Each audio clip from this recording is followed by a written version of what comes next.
Good morning and happy healing warriors. Sarah K Ramsey here to talk about finding love and success after a toxic relationship so you can bounce back better. And I'm here with my coffee and my Believe cup. And you're probably like, oh, what happened to Sarah? And I don't have a stitch of makeup on. I'm about to go kickboxing with my friend, and I love to exercise. I do think it's such a part of the healing journey, such a part of getting back to you, feeling really confident in yourself, feeling confident in who you are, who you can be, and your power. And I remember as I'm going to kickboxing today, I was thinking about it, going to a self-defense class. And it was pretty soon after I had left my toxic relationship, and I still felt really vulnerable at the time. And I remember they asked us to say no. And like over and over, and it was like, no, no.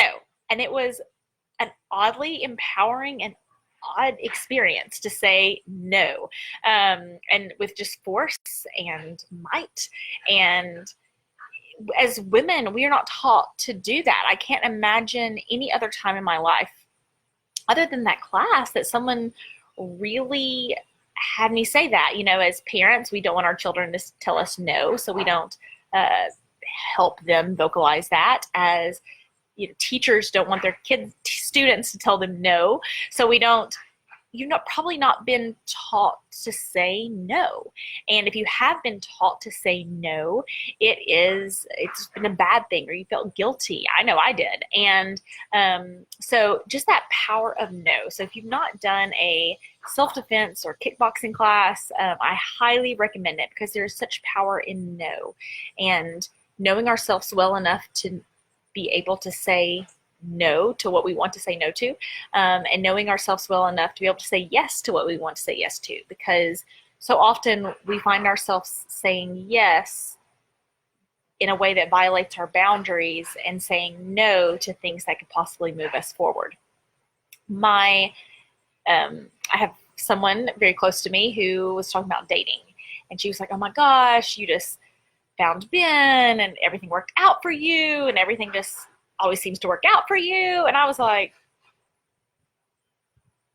do you think it's like magic? It's not magic. It's not magic. It's not magic. When I was going through the dating process, I really learned what the red flags were. I did an incredible amount of work on myself to make sure that I was not going to ignore those flags. I began to trust my intuition about toxic people, and I didn't have to have all the answers. I just had to trust my gut, which is so different, because now I've got like a freaking radar, and somebody will be saying, oh, my boyfriend's so nice, and I'm like, no, something's wrong. And at this point, I will say, I think something's wrong. I've gone and talked to people's parents about the relationships their children were in, which is really scary to go up to a parent and say, I'm pretty sure your 19-year-old's in a toxic relationship. And before they would ignore me a bit, they will not ignore me again. It was interesting. I heard a 3-minute conversation about how great this guy was. My radar went up. I went to their parents and said, I think you need to talk to her. I'm afraid she's in a toxic relationship. And they kind of said, oh, Sarah, you're just overreacting. And I was like, okay. And this is earlier before I had as much success within this work. And I ran into the girl 6 months later, and he had apparently stalked her. And there was... she had actually had to call the police. He tried to hit her and then ended up stalking her. And I picked that up. My intuition picked that up within a 3-minute conversation about how great the boyfriend was from my father. My father was actually talking about how great this boyfriend was. And so but so often we tell ourselves that we pick up on something and we say, no, Sarah, you're making a big deal about nothing. No, Sarah, they're probably a great guy. No, Sarah, don't, let your past, that's just your triggers. That's your trauma. And I hear people say that all the time. That's just your trust issues. Okay. So we're saying no to the wrong things, and we're not saying yes to meeting new people, getting out of the house, putting ourselves in situations that make us uncomfortable. Because when I was going through the dating process, I would just try to meet as many new people as possible. Like if there was a house band, somebody that I had known, his band was playing at a house party. And I was like, yeah, I'll go. I didn't know a soul there. I did not know anyone. Now it's interesting because a lot of the guys were asking me, like the first thing they would say is like, you smoke marijuana, which was really odd. So, maybe it wasn't like the best place, but it wasn't the only place. I continually put myself into new situations, new opportunities with new people. So that was scary. Sure, it was scary, but eventually it led to finding the right person and finding Mr. Right. So really, if there's anything, drop in the comments, like what are you saying no to that you should probably be saying yes to? And what are you saying yes to that you should probably be saying no to? It is okay to say no when someone violates your boundaries. It is okay to say no when it's a toxic person involved. It's okay to say no when you feel like someone doesn't really care about you, or they're only looking out for their best interest, okay? And it's also okay to say yes to new opportunities, to new people, to new situations, because it makes you feel alive. And that's my biggest thing. There's a lot of people who are talking about how to heal from a toxic person. Everything about my work is about you feeling alive after a toxic relationship, about you feeling whole, about you feeling peace, about you designing a life you're excited about living, about you creating a life you're excited about living. And I am super excited about a new thing that I'm doing, about it's going to be like a monthly subscription that I'm doing, that I'm just like crazy excited about healing and getting people to that place of feeling alive, not just healing, but growing, create this place of creating a life of meaning, of clearing their heads, of clearing their beds, maybe, because if he is out of your bed, he absolutely needs to be out of your head. And the song in your heart should be yours, not spending a life trying to make someone happy who is also trying to make themselves happy. And so if you are interested in that, shoot me a private message. We can schedule a call, or I can just send you some details. Several of you are going to be getting some emails because you've been around my social circle, my little online circle for a long time. And I'm going to be sending some information out to you because life should not stop after a toxic relationship. As I continue to go through and hear people's stories, mine was still one of the worst. To say that an entire community fell apart in many ways when I left my toxic relationship is not an understatement. And there's some people in this group who can affirm what I'm saying. There's all that antage of people aren't really talking about you. There were people who had set up a Twitter account and were live tweeting my dates with my husband now, to be mean and to come after me. And they said horrible things about me.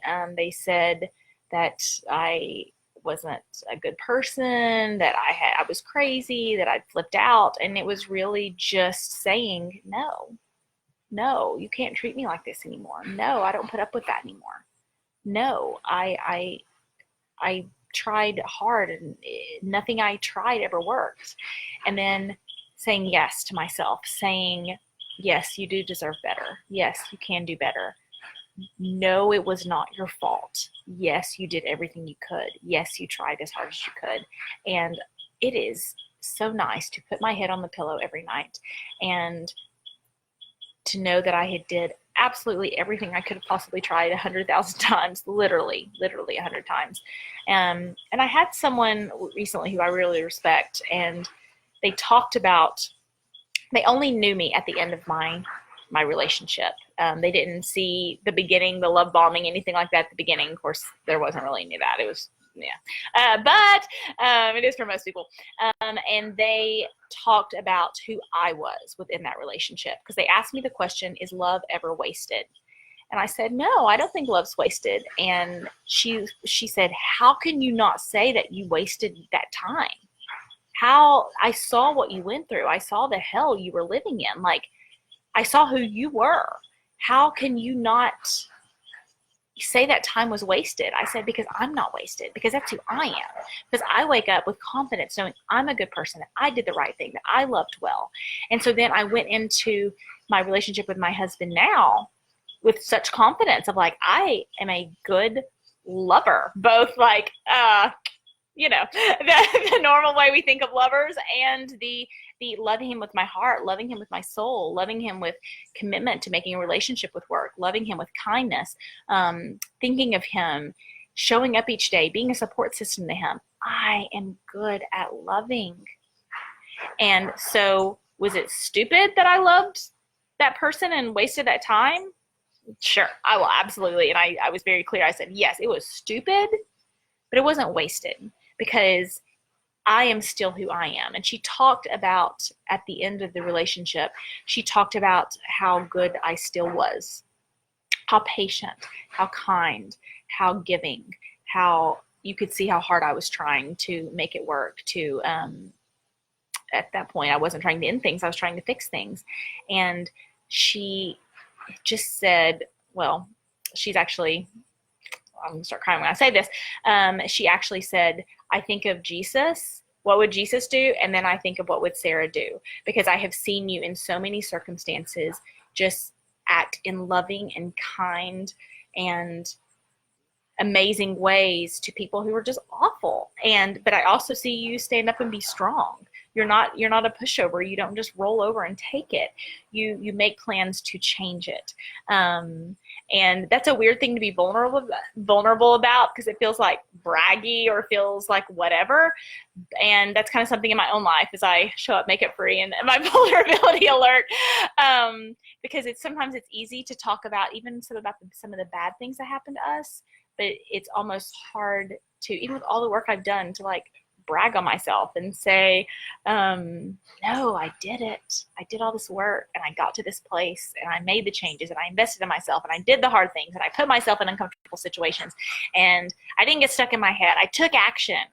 And now I have this beautiful, amazing life, and I have my self-respect, which is the most important. And then I have respect from so many other people who watched me go through the war within myself, who watched me fall, who watched me fail, who watched me stand up, who watched me try again, and to see me arrive at this place. And I don't think I've fully arrived. There's years and years and years and years to come of growth, but not years and years and years to come of healing. Okay, so just totally different. So I am off my way to kickboxing, and I will be thinking of all your toxic people who have hurt you and like punching and saying no more, you will not take them, because that's actually what I do when I think about kickboxing, is thinking about, because I'm not thinking about my situation anymore, thank goodness, because it's like, that's old news. But I do think about you, and I think about the strength that you need. And so if you have any questions, send me a direct message, shoot me some stuff. Don't let this be the end of your journey. Don't let this be the end of your life. It can just be the beginning. And I do not care how old you are. Do not play that game with me. Most of my clients are in their 50s. So it doesn't matter how old you are.